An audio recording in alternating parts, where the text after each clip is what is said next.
राधे राधे, जय श्री कृष्णा। मैं सीमा सिंह बड़ों को चरण स्पर्श, छोटों को प्यार और बराबर वालों को नमस्कार करती हूँ। आज हम सावन मास के महात्म्य का 10वां अध्याय सुनेंगे। अब तक हमने 9 अध्याय सुने हैं। आइए इस अध्याय में हम किस कथा का श्रवण करेंगे, सबसे पहले वो जान लेते हैं। सावन मास के इस अध्याय में हम शनि व्रत, नरसिंह व हनुमान पूजन की पूरी विधि को जानेंगे। साथ ही इस अध्याय में हम पार्वती जी द्वारा भैरव जी को शाप वाली कथा को सुनेंगे। इसके अलावा इस अध्याय में वृषभ अवतार वाली कथा को सुनेंगे और बाद में शिव अवतार लीला वर्णन वाली कथा को सुनेंगे और अंत में देवों के देव महादेव जी की आरती सुनेंगे। आइए सबसे पहले हम सावन मास का 10वां अध्याय सुनते हैं। भगवान महादेव ने सनत कुमार से कहा कि हे सनत कुमार, अब मैं आपको सावन मास में शनिवार के व्रत की विधि बताता हूँ, तुम ध्यान से सुनो। जिस व्रत को करने से मनुष्य का कभी अमंगल नहीं होता। सावन मास में शनिवार को नरसिंह जी, शनिश्चर तथा हनुमान जी की पूजा करनी चाहिए और व्रत रखना चाहिए। दीवार या स्तंभ में श्री नरसिंह जी की मूर्ति बनाकर लक्ष्मी जी सहित श्री नरसिंह जी का हल्दी, चंदन, नीले पीले फूलों से पूजन करके खिचड़ी तथा हाथी चक्र के शाक का भोग लगाना चाहिए और स्वयं भी व्रत में खिचड़ी का ही भोजन करें। श्री नरसिंह जी को घी अथवा तिल के तेल से स्नान कराना चाहिए। शनिवार को ब्राह्मणों और सुहागिन स्त्रियों को शरीर पर लगाने के लिए सुगंधित तेल दान में देना चाहिए तथा स्वयं भी परिवार सहित संपूर्ण शरीर में तेल लगा करके स्नान करें और उड़द की दाल का भोजन करना चाहिए और उड़द के दाल के बड़ों का दान करना चाहिए। ऐसा करने से घर में सदैव स्थायी लक्ष्मी का वास रहता है, धन धान्य की वृद्धि होती है, संतानहीनों को संतान की प्राप्ति होती है तथा मनुष्य इस जीवन में समस्त सुखों को भोग कर अंत में वैकुंठ लोक को प्राप्त होते हैं। श्री नरसिंह जी की कृपा से उसकी सत्कीर्ति फैलती है। महादेव जी सनत कुमार से बोले कि हे सनत कुमार, ये मैंने तुम्हें श्री नरसिंह भगवान के व्रत का संपूर्ण विधान बताया। इसी प्रकार अब मैं शनि देवता के व्रत का विधान कहता हूँ, तुम ध्यान से सुनो।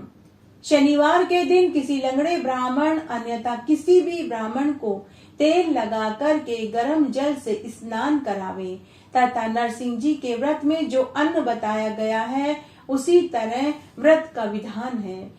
शनिवार के दिन ब्राह्मण को श्रद्धा भक्ति पूर्वक भोजन करावे। श्री शनिदेव की प्रसन्नता के लिए सरसों का तेल, लोहा, तिल, उड़द, कंबल और छतरी दान में देवे। शनिवार के दिन तिल के तेल से स्नान करने का अक्षय फल प्राप्त होता है, क्योंकि शनिदेव के पूजन में तिल, उड़द, अक्षत को श्रेष्ठ बताया गया है।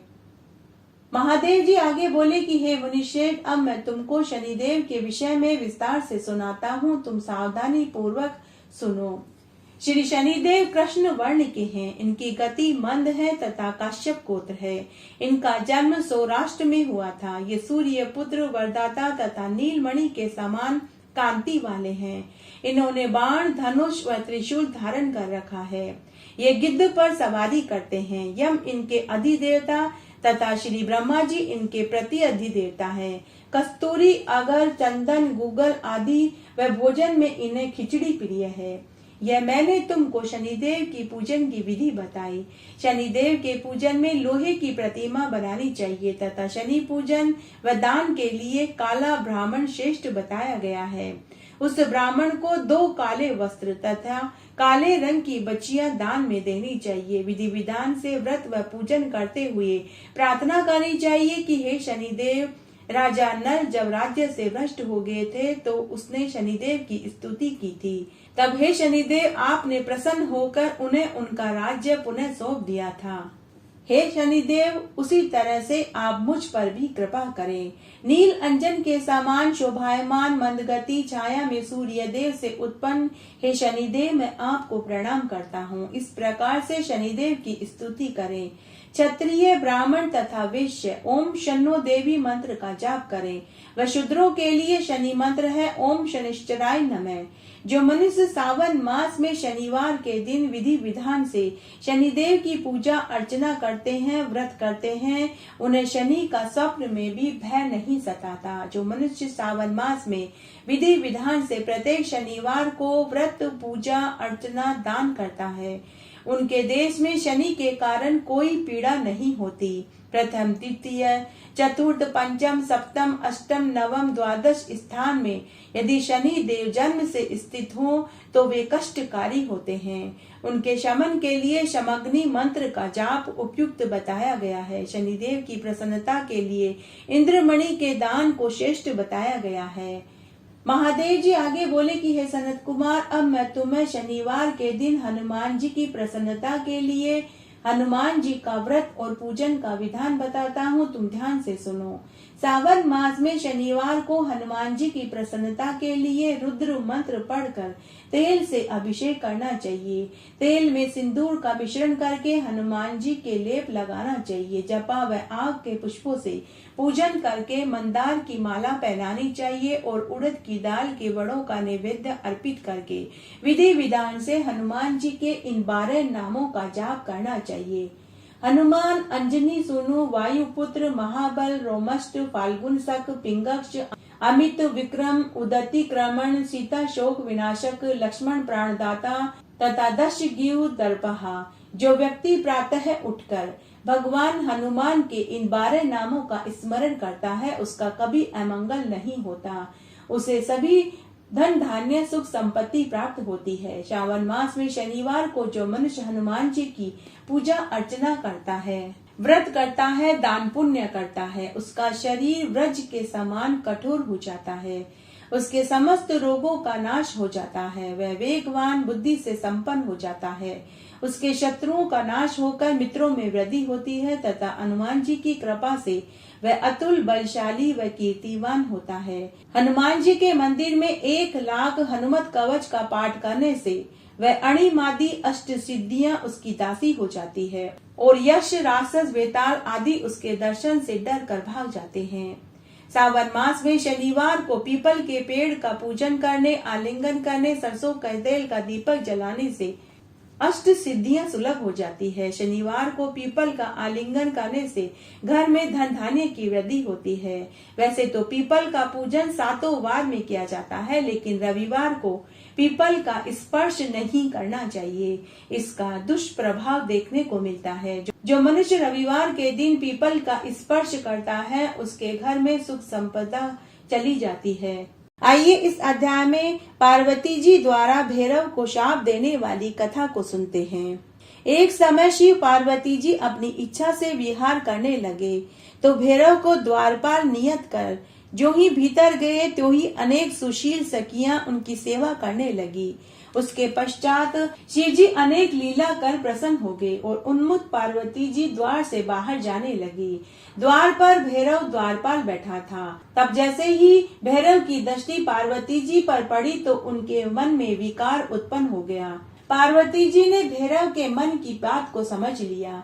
पार्वती जी उनके भावों को समझ गई। उसी समय माता पार्वती जी को भैरव के प्रति क्रोध आया। पार्वती जी ने भैरव को शाप दे दिया कि तूने मुझे स्त्री की दृष्टि से देखा, इस कारण तू पृथ्वी पर जाकर मनुष्य जन्म प्राप्त करेगा। पार्वती जी द्वारा भैरव के शापित होने पर बड़ा कोलाहल हुआ। भैरव को भी महान दुख हुआ। तब शिव जी ने वहां आकर भैरव को आश्वासन दिया, परंतु देवी का शाप भैरव शीघ्र ही पृथ्वी पर आकर मनुष्य योनि को प्राप्त हो गया। उसके पश्चात उनके स्नेह से पार्वती सही शिव जी भी लौकी की गति का आश्रय ले लीलावत पृथ्वी पर अवतार लिया। अब यहाँ शिव जी का नाम महेश और पार्वती जी का नाम शारदा हुआ। शिव जी का यह चरित्र जो कोई भी सुनता है वह धन धान्य से युक्त होकर इस संसार के समस्त सुखों को भोग कर मरने के बाद मोक्ष को पाता है। आइए अब हम वृषभ अवतार वाली इस कथा का श्रवण करते हैं। इस अवतार में विष्णु जी का गर्भ नाश होता है। जब जरा और मृत्यु से व्याकुल हो देवता दैत्य परस्पर रत्नों को लेने के लिए क्षीर सागर का मंथन करने लगे तो समुद्र किसके द्वारा मथा जाए, इस पर विचार हुआ। तब आकाशवाणी हुई कि देवता दैत्य अपनी बुद्धि से क्षीर सागर का मंथन करो, तुम्हारा यह कार्य हो जाएगा, इसमें कोई संदेह नहीं है। इसके लिए तुम मंदराचल को मथानी और वासुकी को रस्सी बनाओ और आदर सहित मिलजुल कर दोनों देवता और दानव सागर को मथो। देवता और दानव दोनों मिलकर मंदराचल पर्वत को समुद्र से ले जाने के लिए उखाड़ने लगे और अपनी भुजाओं से उखाड़कर उसे क्षीर सागर में ले जाने लगे, परंतु समुद्र में प्रवेश कराने में वे असमर्थ हो गए, उनकी शक्ति क्षीण हो गई। मंदराचल देवताओं और दैत्यों के ऊपर गिर पड़ा, कितने ही देवता और दैत्य उसके नीचे दब गए। उसके बाद सभी ने मिलकर महादेव जी की स्तुति करी। शिव जी ने उन्हें बल दिया। अब वे उस पर्वत को उठाकर क्षीर सागर के उत्तर तट पर ले जाकर जल में डाल दिया। फिर वासुकी को रस्सी बनाकर रत्नों के लिए क्षीर सागर का मंथन किया तो देवलोक की महेश्वरी भृंगु की पुत्री लक्ष्मी निकली। फिर धन्वंतरी वेद, चंद्रमा, पारिजातक, कल्पवृक्ष, उच्च श्रव घोड़ा, ऐरावत हाथी, मदिरा, हरि का धनुष, शंख, कामधेनु, कौस्तुभ मणि और अमृत निकला। साथ ही कालकूट विष भी निकला। जब अमृत निकला तब उसके निकलते समय जो उसकी बूंदें बाहर निकली उससे बहुत सुंदर रूप वाली स्त्रियां पैदा हुई। उनमें से लक्ष्मी, शंख, कौस्तुभ तथा खड़ग को शिवजी ने ग्रहण कर लिया। उच्च श्रवा नामक सुंदर घोड़े को सूर्य ने ले लिया। इंद्र ने पारिजात, कल्पवृक्ष तथा ऐरावत हाथी ले लिया। भक्त वत्सल शिवजी ने कालकूट विष को अपने कंठ में धारण कर लिया, जिससे महादेव जी की गर्मी बढ़ गई। तब देव रक्षा के लिए भयभीत चंद्रमा को महादेव जी ने अपने सिर पर धारण कर लिया। दैत्यों ने रमण कराने वाली मदिरा ली। सब मनुष्यों ने धन्वंतरी वैद्य को लिया। मुनीश्वरों ने कामधेनु गाय को ग्रहण कर लिया, जो सामान्य स्त्रियां थी, सब मोहिनी रूप की हो गई। उसके पश्चात अमृत के लिए देवता और राक्षसों में घोर संग्राम हो गया। सूर्य के समान तेजस्वी बलि और दैत्यों ने बलपूर्वक देवताओं को जीत अमृत घट को छीन लिया। तब दैत्यों से पराजित देवता शिवजी की शरण में गए और शिवजी की आज्ञा से विष्णु ने माया पूर्वक स्त्री का वेश धारण कर दैत्यों से अमृत छीन देवताओं को पिला दिया। दैत्यों ने उस मोहिनी के निकट जाकर कहा कि हमको भी इसमें से अमृत पिलाओ। पंक्ति में भेद न होने पाए शिवजी की माया से मोहित दैत्यों ने अमृत को बांटने के लिए रूपधारी विष्णु को दिया। इस समय उन दैत्यों ने अमृत से उत्पन्न हुई उन सुंदर स्त्रियों को देखा तो वे उधर मुड़ गए, उन्हें अपने स्थान पर ले जाकर के रखा। शिव की माया से उनके बड़े से बड़े सुंदर गुप्त स्थान बन गए। उसके पश्चात उनकी रक्षा कर रहे सब दैत्य एक हो अमृत के लिए देवताओं से युद्ध करने चले। देवताओं का दैत्यों के साथ भयंकर युद्ध हुआ। विष्णु जी से रक्षित देवताओं ने विजय पाई। महात्मा विष्णु ने सब दैत्यों को मोहित कर दिया। बहुत से दैत्य मारे गए, जो बचे वो पाताल में चले गए। विष्णु जी उन भयभीत दैत्यों को हाथ में चक्र ले पाताल में मारने लगे। वहां उन्हें दैत्यों द्वारा स्थापित बहुत सी चंद्रमुखी स्त्रियां दिखाई पड़ी। विष्णु जी ने उन सब से रमण कर अनेक युद्ध दुर्मुद पुत्रों को उत्पन्न किया, जिन्होंने पाताल से लेकर पृथ्वी तक बड़ा उपद्रव किया। उनसे मुनियों और देवताओं को कष्ट हुआ। ब्रह्मा जी मुनियों को साथ ले कैलाश पर शिवजी के पास गए। सबने मिलकर शिवजी की स्तुति करी। उस स्तुति से प्रसन्न होकर शिवजी ने वृषभ रूप धारण किया और विष्णु को पाताल से लाने की इच्छा की तथा देवताओं को आश्वासन दिया। तब शिवजी ने वृषभ रूप धारण कर गरजते हुए पाताल के उस विवर में प्रवेश किए। उनकी प्रचंड गर्जना से नगर गिर गए और ध्वंस हो गए। पुरवासी व्याकुल हो गए। वृषभ रूपधारी शंकर ने उपद्रवी विष्णु पुत्रों का सामना किया, जो धनुष बाण लिए संग्राम करना चाहते थे। उन वीर विष्णु पुत्रों ने क्रुद्ध हो शिवजी पर आक्रमण किया। बैल रूप रुद्र ने अपने सींगों और खुरों से उन्हें बहुत मारा। कुपित रुद्र की उस मार से विष्णु के कितने ही पुत्र प्राण रहित होकर मूर्छित हो गए। ये जानकर भगवान विष्णु उस विवर से बाहर निकले। उन्होंने अपने पुत्रों को मारने वाले वृषभ रूपधारी रुद्र को देखकर उन पर बाणों की बरसात करने लगे, परंतु पर्वत निवासी रुद्र ने उन विष्णु के सब अस्त्र शस्त्रों को काट डाला। साथ ही उन वृषभ रूप शंकर ने अपने महाघोर गर्जन एवं क्रोध से सारे जगत को कंपायमान कर दिया। माया से मोहित विष्णु को अपना हरि न जानकर कूद कूद कर खुरों और सींगों से विदीन कर दिया। विष्णु उनके प्रहारों को सह न सके और शरीर से शिथिल और व्याकुल हो गए। उसके पश्चात उन्होंने बेल रूप से विहार करते हुए भगवान शंकर को पहचान लिया और वे बोले कि हे देव, हे महादेव, हे करुणा सागर, मैं मूर्ख था जो आपकी माया को न पहचान पाया। भला कोई अपने स्वामी से भी युद्ध करता है? तब विष्णु के वचन सुनकर भगवान शंकर ने कहा कि हे विष्णु, तुम बड़े बुद्धिमान हो, फिर सब ज्ञान को भूलकर तुम मुझसे युद्ध करने के लिए क्यों आए? क्या मेरा अधीन तुम पराक्रमी अपने स्वरूप को न पहचान सके? अब तुम यहाँ रमण मत करो और इस विचार से निवृत्त हो जाओ। तुम्हें ऐसा करना उचित नहीं है, क्योंकि तुम्हारे स्मरण से लोग संसार सागर को पार करते हैं। ऐसा कहकर महादेव जी ने अपने तेज से सूर्य के समान एक दूसरा सुदर्शन चक्र निकाला और विष्णु को दिया। उसके बाद विष्णु जी ने शिव को नवाया और चक्र लेकर चले गए। विष्णु भगवान का मोह दूर हो गया। जो मनुष्य इस वृषभेश्वर अवतार की कथा को पढ़ेगा, सुनेगा, उसे कभी भी शत्रुओं का दुख नहीं देखना पड़ेगा। यह पवित्र इतिहास स्वर्गदायक, भक्ति वर्धक तथा सत्पुरुषों को भुक्ति और मुक्ति देने वाला है। जो मनुष्य इस महात्म्य को पढ़ता है, सुनता है या सुनाता है, वह यहाँ के संपूर्ण भोगों को भोग कर अंत में मुक्ति को प्राप्त होता है। आइए इस अध्याय में भगवान महादेव और माता पार्वती जी की एक पौराणिक कहानी सुनते हैं। एक बार माता पार्वती जी ने शंकर भगवान से कहा कि बहुत दिन हो गए हैं, मैं मायके जाना चाहती हूँ। तब शंकर भगवान बोले कि अरे प्रिय, अगर आप चली जाएंगी तो मेरी सेवा कौन करेगा? कौन मेरे लिए भांग रगड़ कर देगा? हे प्रिय, कैलाश पर मैं अकेला तुम्हारे बिना कैसे रह पाऊंगा? तुम्हारे बिना कैलाश पर रहना मेरे लिए किसी पीड़ा से कम नहीं होगा। मैं अकेला नहीं रह पाऊंगा। तब माता पार्वती जी बोली कि महाराज, कुछ ही दिनों की तो बात है। इस बार मैं अपनी सखियों के साथ 16 दिन की गणगौर पूजना चाहती हूँ। तब शंकर भगवान बोले कि प्रिय, वापस कब आओगी?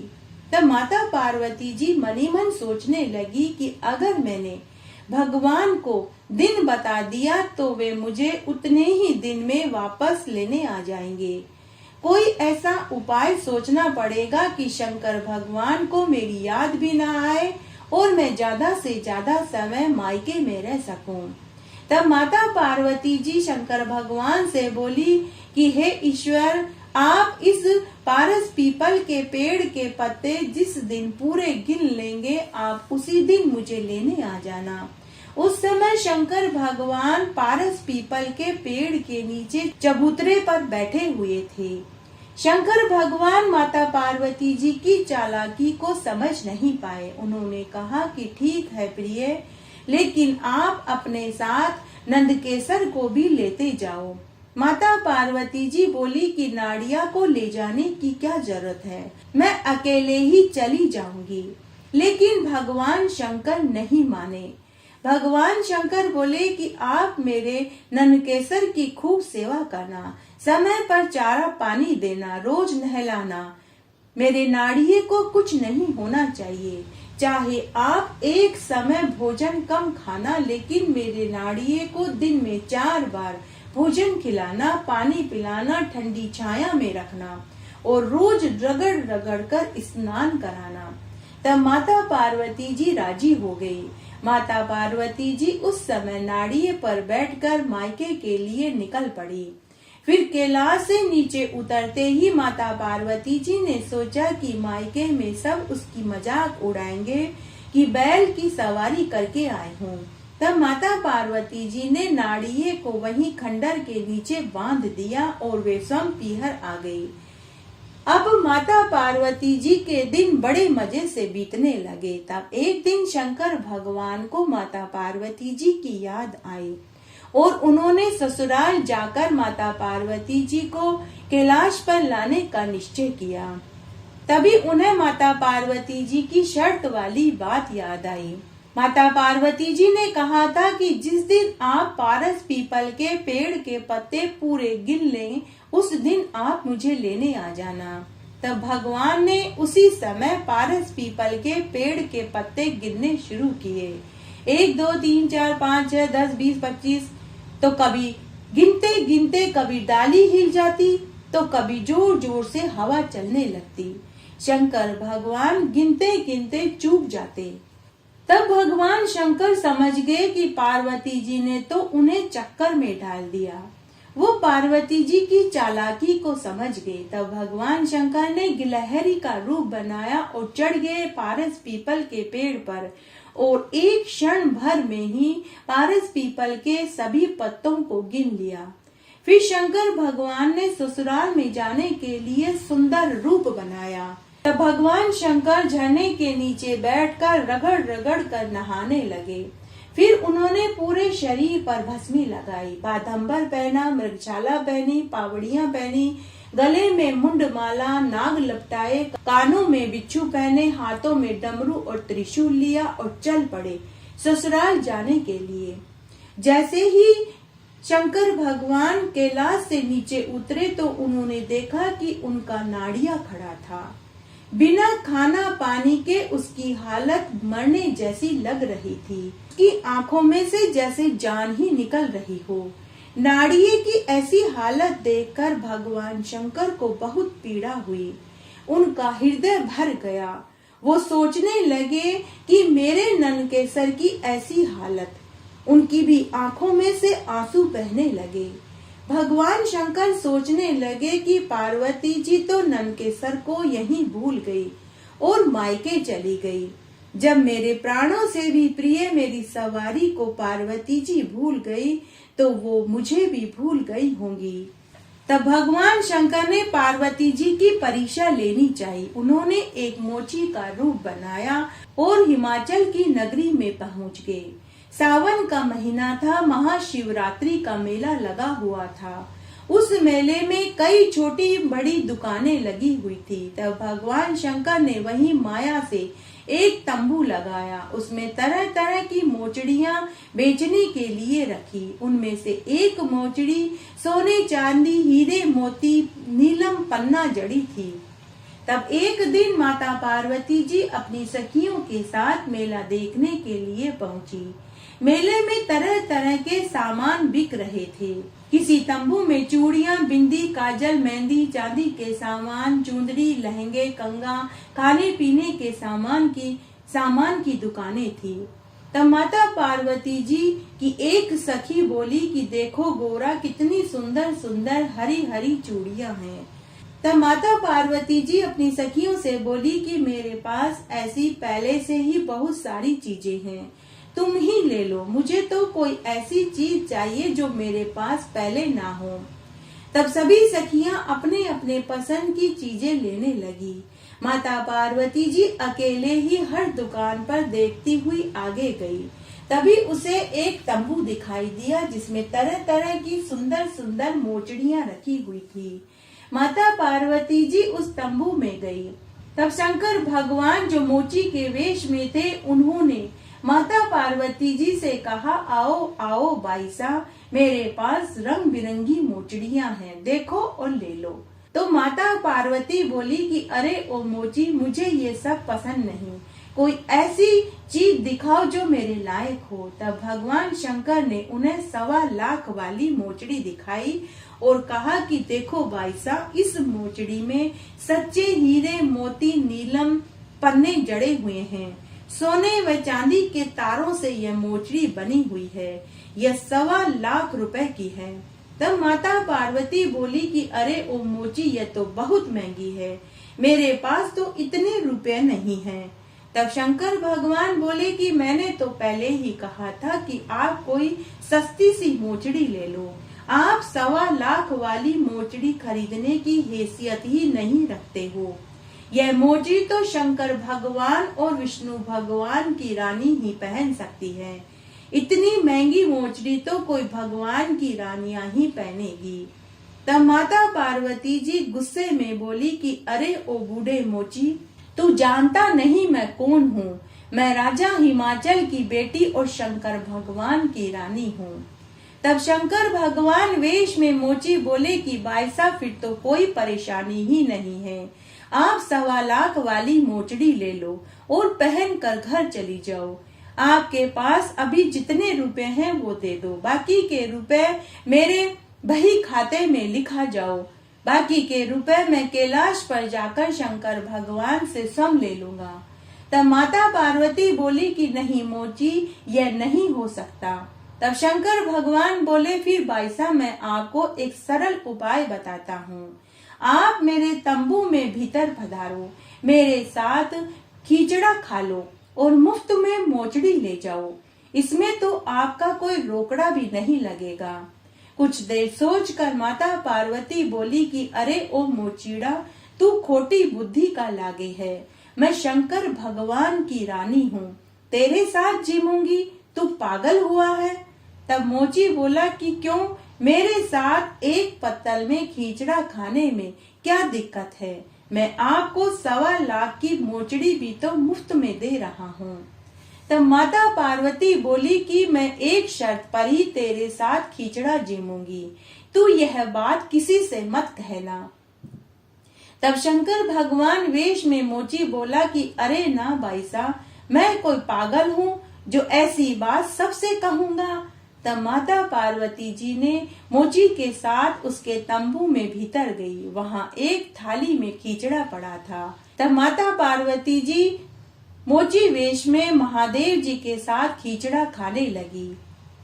तब माता पार्वती जी ने देखा कि मोची के मुंह से लार खिचड़े में टपक रही थी।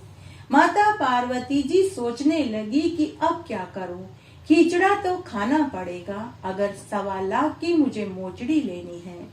तब माता पार्वती जी ने आंखें बंद करी और खिचड़ा खाने लगी। शंकर भगवान मोची वेश में माता पार्वती जी को अपने हाथ से खिचड़ा खिलाने लगे।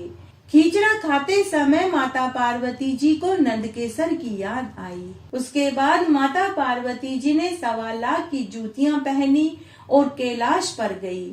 वहां से वे नंदकेसर को लेकर मायके में आई। माता पार्वती जी ने नंदकेसर की हालत देखी तो वे डर गई कि अगर शंकर भगवान को पता चलेगा कि उनके नाड़िये की हालत मेरी वजह से हुई है तो वे बहुत क्रोधित होंगे। माता पार्वती जी खूब सेवा करने लगी। उधर शंकर भगवान वापस कैलाश पर चले गए। कुछ समय के बाद शंकर भगवान माता पार्वती जी को लेने अपने ससुराल में आए। राजा हिमाचल और मैना देवी ने अपने जवाई की खूब सेवा टहल करी। फिर उन्होंने अपनी बेटी जवाई को खुशी खुशी विदा कर दिया। भगवान शंकर गिरजा को साथ लेकर नंदकेसर की सवारी करते हुए वापस कैलाश पर जाने लगे। तब माता पार्वती जी बार बार अपने पैरों को ऊपर नीचे करने लगी ताकि शंकर भगवान 1.25 लाख की जूतियां देख सके, लेकिन भगवान शंकर ने जानबूझकर जूतियों की तरफ देखा ही नहीं। तब माता पार्वती जी शंकर भगवान से बोली कि हे देव, क्या आप पूछेंगे नहीं कि मैंने ये जूतियां कहाँ से ली, कितने की ली और मुझे ये जूतियां किसने दिलवाई। तब शंकर भगवान मुस्कुराते हुए बोले कि क्या पूछना, आप ऐसी मोचड़ी तो कभी भी ले सकते हो। आप फिर से किसी मोची के साथ खिचड़ा जीम लेना और मोचड़ी ले लेना। तब माता पार्वती ने अपनी दिव्य दृष्टि से पता लगा लिया कि वह मोची कोई और नहीं स्वयं शंकर भगवान ही थे। तब माता पार्वती जी बोली कि हे देव, आपने मेरे साथ छल किया है, मैं आपसे इसका बदला लेकर रहूंगी। फिर इस तरह बहुत सा समय व्यतीत हो गया। माता पार्वती शंकर भगवान से इसका बदला लेना चाहती थी तो उन्होंने एक उपाय बनाया। तब माता पार्वती जी ने एक बहुत सुंदर भीलनी का वेश बनाया और पहुंच गई कैलाश पर। भीलनी की पायल की छमछम की आवाज कैलाश पर गूंजने लगी। तब भगवान शंकर ने भीलनी को देखा और वे उसके रूप और यौवन से प्रभावित हो गए। शंकर भगवान ने पूछा कि अरे ओ सुंदरी, तुम कौन हो, तुम्हारे पिता कौन है और तुम्हारे पति का क्या नाम है और तुम यहाँ क्या कर रही हो। तब भीलनी बोली कि अरे ओ जटाधारी बाबा, मैं भीलनी हूँ। मेरे पिता का नाम हेमा भील और पति का नाम भंवर भील है। सावन का महीना है तो मैं भील पत्ते लेने आई हूँ। तब शंकर भगवान बोले कि सुंदरी तुम मेरी रानी बन जाओ, मैं तुम्हारे सौंदर्य पर मर मिटा हूँ। तब भीलनी क्रोधित होते हुए बोली कि अरे ओ जटाधारी बाबा, आप जानते नहीं, मेरा पति उड़ती चिड़िया के पंख गिन लेता है। अगर उसे पता चलेगा तो आपको वो यहीं मार डालेगा। और हे बाबा, आपके तो पहले से ही दो दो पत्नियां हैं, एक पार्वती जी और दूसरी सिर पर गंगा। अगर मैं भी आ गई तो घर में क्लेश हो जाएगा। तब शंकर भगवान बोले कि अरे सुंदरी, मैं कोई तुझे बावला दिखाई देता हूँ? मैं पार्वती जी को मायके भेज दूंगा और गंगा को प्रवाहित कर दूंगा। तू अकेली कैलाश पर राज करेगी। फिर से भीलनी बोली कि देखो सदा शिव जी, न तो मैं बैल पर बैठूंगी और न ही शेर पर, और न ही मैं किसी रथ पर बैठूंगी। और आपका कैलाश तो बहुत लंबा चौड़ा है, कैलाश पर चलते चलते तो मेरे पैरों में दर्द होने लगेगा। मुझे मेरा पति अपने कंधों पर बिठाकर रखता है। अभी मेरा पति कैलाश पर मुझे कंधे पर बैठाकर ही छोड़ कर गया है और अभी वापस लेने भी आएगा। तब शंकर भगवान बोले कि अरे सुंदरी, बस इतनी सी बात, तू कहे तो तुझे मैं अपने हाथों पर बैठा लूं, मैं भी तुझे अपने कंधे पर बैठाकर रखूंगा। तब भीलनी वेश में माता पार्वती ने कहा कि हाथ कंगन को आरसी क्या और पढ़ने वाले को फारसी क्या, अभी बिठाओ। तो भगवान शंकर ने दोनों हाथ जमीन पर टिका दिए। भीलनी वेश में माता पार्वती जी उचक कर भगवान शंकर के कंधे पर बैठ गई और बैठते ही माता पार्वती जी साक्षात अपने रूप में आ गई।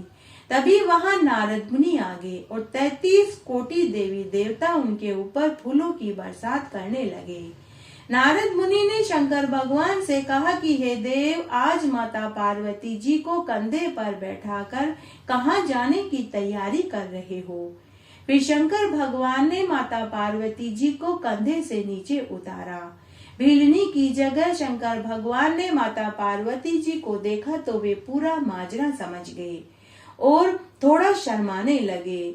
सभी देवी देवता माता पार्वती व शंकर भगवान के नोक झोंक से प्रभावित हुए बिना नहीं रह पाए और नारद जी नारायण नारायण करते हुए वापस अपने धाम को चले गए। जो भी सावन मास में शिवरात्रि पर और सोमवार के व्रत में इस कथा को सुनता है, वह मरने के बाद शिवलोक को पाता है। माता पार्वती जी व शंकर भगवान का उनके ऊपर असीम आशीर्वाद बना रहता है। घटती हो तो पूरी हो, पूरी हो तो परवान चढ़े, भूले बिसरे नाम तेरे भंडार में भरे। इस कथा को अगर कुंवारी सुने तो अच्छा घरवर पावे, पढ़नी सुने तो पुत्र खिलावे, निर्धन सुने तो अनधन पावे, बुजुर्ग सुने तो बैकुंठ का वासा पावे। जय हो माता पार्वती जी की, जय हो शंकर भगवान की जय। सावन मास के महात्म्य और कथा कहानियों को सुनने के बाद में देवों के देव महादेव जी की आरती जरूर सुननी चाहिए, तभी सावन मास के महात्म्य और कथा कहानियों को सुनने का फल मिलता है। आइए अब हम महादेव जी की आरती सुनते हैं।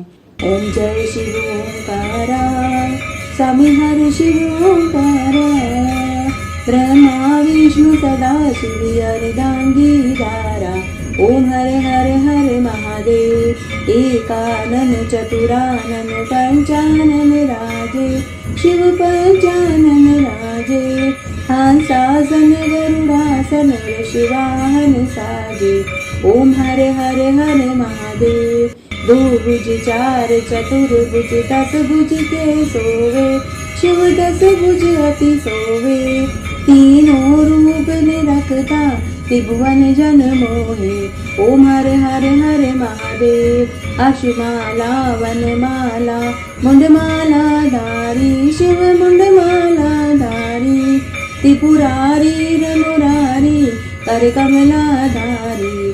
ओम हरे हरे हरे महादेव, श्वेतांबर पीतांबर बादांबर अंगे, शिव बादांबर अंगे। सनकादिक गरुडादिक भूतादिक सांगे। ओम हर हर हर महादेव। करके मध्य कमंडल चक्र त्रिशूल धरता शिव चक्र त्रिशूल धरता। सुख करता दुख हरता जग पालन करता। ओम हर हर हर महादेव। 64 योगिनी गावत नत करत भेरू शिव नत करत भेरू। बाजत ताल मृदंगा अर बाजत डमरू। ओम हर हर हर महादेव। काशी में विश्वनाथ विराजे नंदो ब्रह्मचारी शिव नंदो ब्रह्मचारी। नितोट दर्शन पाऊं नितोट भोग लगाऊं महिमा अति भारी। ओम हर हर हर महादेव। लक्ष्मी वर सावित्री पार्वती संगे शिव पार्वती संगे। अर्धांगी गायत्री सिर सोहे गांगे। ओम हर हर हर महादेव। ब्रह्मा विष्णु सदा शिव जानत अविवेका शिव जानत अविवेका। प्रणवाघर में शोभित ये तीनों एका। ओम हर हर हर महादेव। त्रिगुण स्वामी जी की आरती जो कोई जन गावे शिव जो कोई जन गावे। कहत शिवानंद स्वामी मन वांछित फल पावे। ओम हर हर हर महादेव। जहो महादेव जी की जय। जहो गोरा पार्वती की जय। जहो कार्तिकेय भगवान की जय। जहो गणेश जी भगवान की जय। इस तरह आज हमने सावन मास का 10वां अध्याय सुना। आशा करती हूँ यह आपको जरूर पसंद आएगा। मेरे साथ बने रहने के लिए आपका धन्यवाद। आगे आने वाली कथा कहानियों के लिए भी आप इसी तरह मेरे साथ बने रहें। धन्यवाद।